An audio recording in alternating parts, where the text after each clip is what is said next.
মুফতি আরিফ বিন হাবিব এইবার আব্দুর রাজ্জাক বিন ইউসুফ সম্পর্কে একটি কথা বলল, যেটি শুনে বাংলাদেশের বহুত আহলে হাদিস লোকেরাই সন্তুষ্ট হয়ে গিয়েছে।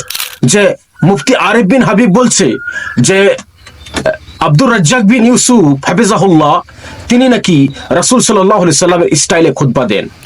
রাসূল সাল্লাল্লাহু আলাইহি সাল্লাম যে স্টাইলে খুতবা দিত সেভাবেই আব্দুর রাজ্জাক বিন ইউসুফ হাফিজাহুল্লাহ খুতবা দিত। আসুন মুফতি আরিফ বিন হাবিবের মুখ থেকে আমরা সেই কথাগুলো শুনি।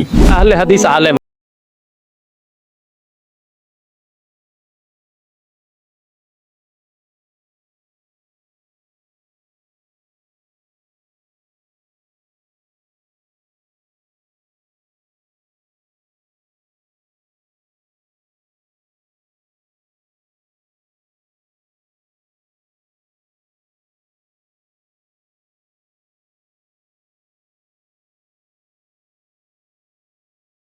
রসুল যখন ভাষণ দিতেন জনগণের মাঝে, নবীর তিন অবস্থা হয়েছে।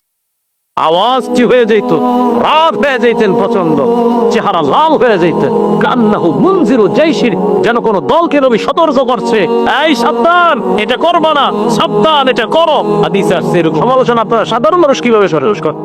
হাদিসের মধ্যে যে তিন গুণের কথা আসছে পুরা ফলো করতেছেন। আপনি না চাইলে একজনের বিরুদ্ধে লেখালেখি শুরু করে দিলেন। এজন্য জ্ঞান অর্জন করেন, ইউটিউব কম দেখা পড়াশোনা বেশি করেন। আল্লাহ পাক রব্বুল আলামিন আমাদের সকলকে যে কথাগুলো বললাম, আল্লাহ আমাদের সকলকে এই কথাগুলো মেনে চলার তৌফিক দান করেন। আমিন ওয়া আখিরু দাওয়ানা আলহামদুলিল্লাহি রাব্বিল আলামিন। আসসালামু আলাইকুম। সম্মানিত দর্শক মণ্ডলী, আপনারা মুফতি আরিফ বিন হাবিব কি প্রশংসা করলো আব্দুর রাজ্জাক বিন ইউসুফ সম্পর্কে এবং তার সেই কথাটি মধ্যে কি ছিল, আমরা সমস্ত বক্তব্যগুলো শুনলাম। এখন আসুন দেখুন, মানুষ যতই বিরোধিতা করুক তার মুখ থেকে সত্য আসলে বের হয়ে আসে। মুফতি আরিফ বিন হাবিব তাদের সাথে আমাদের মানহাজ ও আকীদাগত মিল নেই। তিনি হানাফি মাযহাব ফলো করেন, তবে তাদের আকীদায় মাতুরিদি ও আশারি বহিঃপ্রকাশ পাওয়া যায়।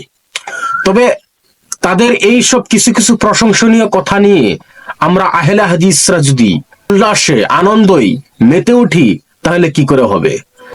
একবার প্রশংসা করে হাজারবার কাদা ছোড়াছুড়ি করে। আরিফ বিন হাবিব, রেজাউল করিম আবরাহার মতন মানুষেরা তারা আহলে হাদিস ও সালাফি মানহাজের লোকদেরকে গালিগালাজ করে। আমরা কি সে কথাগুলো ভুলে গেছি?